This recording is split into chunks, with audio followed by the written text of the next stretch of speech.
همه چی اینجا با هم اتفاق میفته.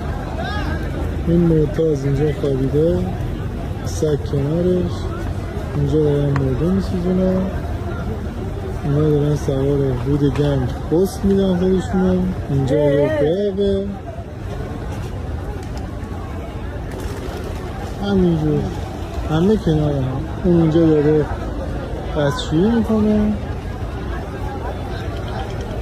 واقعا حرفی برای گفتن نمیدونه.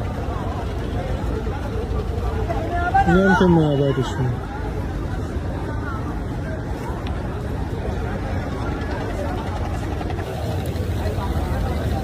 همینطور که مشاهده میکنید یک نفر داره میسوزن از مردهاشون هم که